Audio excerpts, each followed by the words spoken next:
tell you the story about how one person can make a difference. One person can correct history. One person can truly uncover something that has been lost for a long, long time. It was about 5 years ago when Brian Kilmeade from the Fox and Friends morning show came over to my office. He asked if we could have lunch. He said, I have a story to tell you. And I said, okay. So he came over to my office and we had lunch. And he starts telling me this story about this spy ring under George Washington. And he starts weaving this story that I had never heard before. And I said, Brian, this is fantastic. You know, where did you hear this? He said, Glenn, I heard this about 10 years ago. Now, this is 15 years ago he heard this story. He said, I couldn't believe it. I couldn't believe this story, and I couldn't believe that I didn't know it. And I happen to live in this area where it all happened. And he said, so I started doing some detective work. And he said, the guys are all buried right around me. You know, he said, it's all right here. It all happened right here. And he said, and it's driving me nuts because, I mean, some of this stuff is still taught at the CIA. We would have lost the war had it not been for George Washington's spy ring. I said, you should write a book. And he has. And it is tremendous. It is called George Washington's Secret Six, and Brian Kilmeade is with us. Hi, Brian. How are you? Well, Glenn, I can't believe you recall that with how busy your life's been. You wrote your own Washington book on top of that. That's very accurate, except for you didn't serve anything. We were supposed to have lunch. We got engrossed in a conversation. There were no refreshments. I don't think you should mislead wow. So the truth really comes out. So, wow. I'm caught in a lie. Caught him in a lie again. Yeah. Caught in a lie again. Wow. Just Brian Kilmeade. Thank you, Brian, for bringing the truth. You're exposing this too. No, I mean, in all seriousness, it was great. And you're the first. I listened to you. I know your passion for history. I'm watching your show, and I go, I cannot believe how much I'm picking up from your show, and when I walked into your house one time when you was mistakenly invited me to a party of yours, and I looked around and I saw Washington and how this tributes to all the founding fathers. I go, I got to bring this up to Glenn when the time's right. I've never heard it. I never heard this before, and it's so important. I mean, everybody knows Nathan Hale, but nobody even knows Nathan Hale. Guy starts at Yale. 2 days later, he's hung. Really bad spy. Washington decides to get serious. So tell us the story, Brian. Yeah, and it's his roommate who he turns to is Benjamin Talmadge, and in Washington says, listen, well, we can't win this war without New York, and we can't get into New York straight up, taking on the British. They outnumber us. They started with 40,000. They topped out at 90,000 troops. The French weren't in yet. I have to find out what they're doing before they're doing it. So he took his 3,000 guys, and he went into Connecticut up by the Hudson, and he goes, I got to find out what's going on in New York. Talmadge, make it happen. And can you tell the part about Talmadge and the woman who goes in to just buy some eggs? You didn't. The woman who's with him down, I think it's in Philadelphia, and she's just going in to buy some eggs, but she's actually one of these spies, and they almost get caught. They almost get caught, and that's when Talmadge actually got kind of reprimanded, and he realized how dangerous this is going to be, and that's why another thing was around Philadelphia, which he did not know well, but what he did know well was Long Island, and he also knew who he could trust. So he took these citizen farmers, and let me just back up 1 second. I believe, like you believe, that fundamentally Americans are good and have heroic qualities. It's not just about Michael Jordan in basketball and George Washington in history. It's not just about certain people that do heroic things in battle like Patton. I believe we all have that within us, and I believe this story backs up my belief because one's a farmer. One's a tavern owner. One is a dry goods owner. A woman who's a socialite. One person's an editor. And they sit there behind enemy lines every day for 4 years, knowing at any moment they will suffer the fate of Nathan Hale if they're uncovered. But they believe in America and the idea, because it didn't exist yet, more than anything else. And they believe that somehow, some way, they'd pull this thing off. And by using encryption, invisible ink, and by going to with dead drops that the CIA told me they still use today, they were able to stop the Benedict Arnold from handing over West Point. They would give Washington a heads up a general's about to turn to the other side. In fact, he's communicating regularly with the British. They had their ears up and their antennas up, and they were able to stop this whole thing before it happened. The French are about to pull into Rhode Island. They get word that the British know about it. So Washington gets word from the spy ring. They're going to wipe out the French before they get their sea legs. Before they can lose their sea legs. So Washington, instead of trying to stop the British, has a fake, goes ahead and has a fake hit on New York. So they say, I don't want to be the general to lose New York to Washington. It's all a fake. It's all a ruse. They stay home. The French can land.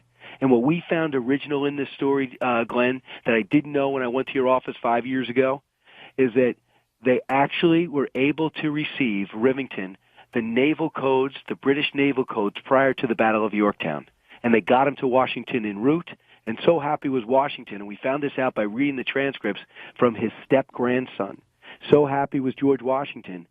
He went, when he first came to New York, his first stop was to Rivington's Gazette, Royal Gazette, the loyalist newspaper, to give him a hug and thank him for what he did.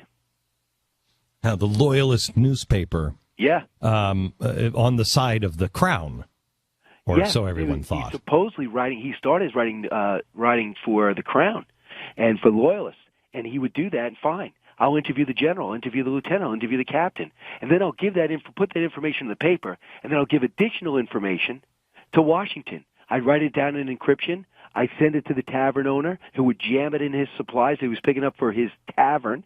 He'd hop back on his horse, go 55 miles through enemy territory all the way back to his place to give it to a guy in a whaleboat and a cannon who would row across the Long Island Sound to get this information to Washington because they believed in the cause. So what's really amazing is the woman, what is she, 355 or something? That's all we know. Pardon me? That's all we know. I cannot give a direct identity. Right. Now, to tell a little bit about her. We know this. The intelligence picks up considerably when she comes in. She's referred to in 3 of the letters, and one is, we're about to give you somebody that's going to be an extreme help to us in our cause. And it seems as though he got close to a Major Andre. Your listeners are educated enough to possibly know who he is, but picture a gregarious, popular guy on the other side who also had a spying mission. His mission, one of them, was to link up with Benedict Arnold and turn over West Point. And that's what he was en route to doing until he was mysteriously intercepted. Why was he intercepted? Well, 2 arbitrary guys didn't believe his story that he was just a business guy heading up.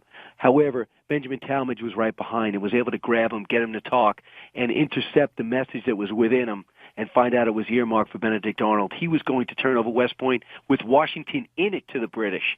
That's how close this whole thing to becoming a part in 1779. So this woman was able to get in the social scene. These guys are drinking like crazy back then. They start talking like crazy back then. She's taking it down, giving it to Robert Townsend, the dry goods owner, who gives it to Rivington. Together they encrypt it, they write invisible ink, they get it back to Washington. This whole thing was wired. By the time the British were wired, and we knew every step they were going to make before they could do it, because primarily of these 6 people, and we didn't even know who they were till 1930, and we're still uncovering what they did because that's how they wanted it. Washington knew it. I'll keep your secret, but I'll also keep your letters.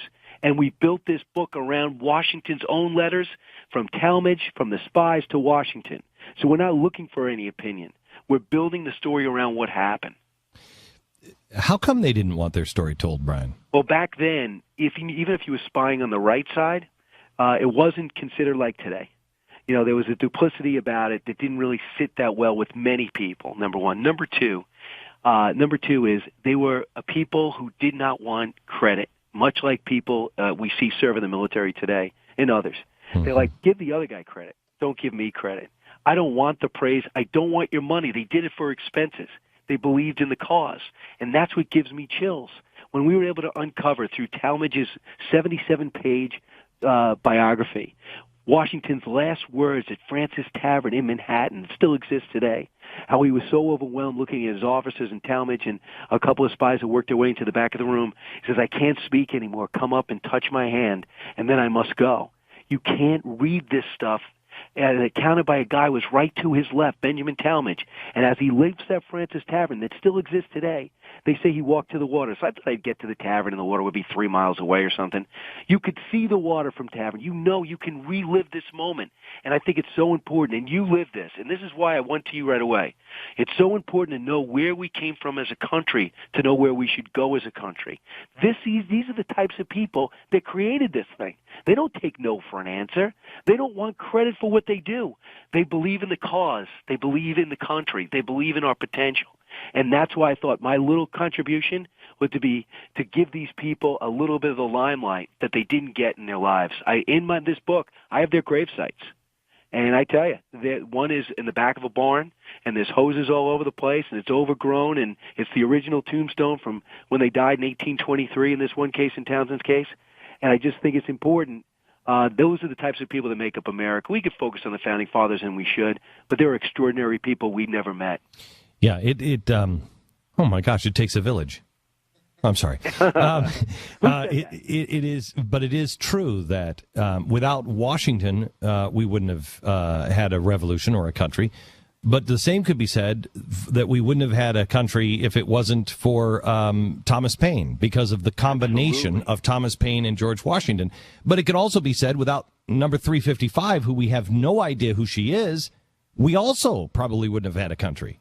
So it really does take all of us. Listen, I think if I can combine with your team, we could find out who actually this is. We have a bunch of opinions, but we had to go to print. And I don't want to use conjecture. But I believe there's people out there who are in strong belief in our role. Our research says it is. And I will say this, Brian, no one comes up to Brian Kilmeade and say, solve this theorem. I know I'm not the smartest guy in America, so I convened 27 of the historians that focused on this in the same room for the first time. And I taped it. And I asked the questions that need to be answered. And I watched them debate it at a Holiday Inn Express out in the eastern part of Long Island. And we came to conclusions that nobody else came to. And that's what we tried to put into this book. Not just recounting, but bringing the story forward. Brian, I wish you the best of luck with the book. It's called George Washington's Secret Six, the spy ring that saved the American Revolution. Some of these things are still taught by the CIA. Yeah. This is history that you didn't know about, history that was lost, history that shows to you that you have a role, no matter how small you think you are. Oh, yeah. You have a huge role. And quite honestly, because of the author himself, Brian Kilmeade, I think you also see that the average person can change the course of history. The average person, like Brian, can say, this really bothers me, because this bothered you for like 15 years, right? Yeah, I was fascinated by it. And here's the other thing, Glenn. If I didn't see a nationally known host take history and weave it into the news, I would not have gone forward with this book. I would just say, I would just talk to people, conversation. I would wait for the next book to come out or the next History Channel series to emerge. But when I saw you grab history and then anchor it to today, that's when I said to myself, there's a market for this. The people that care about what we talk about should know what we're doing. And also, when it comes to spying, that you might act high and mighty, but we wouldn't have a country if we didn't learn espionage. Well, Brian, I salute you, and I'd love to be able to. I wish this was a movie or a Let's do the movie, Glenn. Series. Really, you got the cash? No, you got the cash. That's what everybody keeps saying to me. I'm like, no, really. I'm spending it all. Brian, thank you so much. And again, the name of the book is George Washington's Secret Six, the spy ring that saved the American Revolution. Best of luck, and we'll talk to you again soon. Go get him, Glenn. Thanks. You got it. Bye.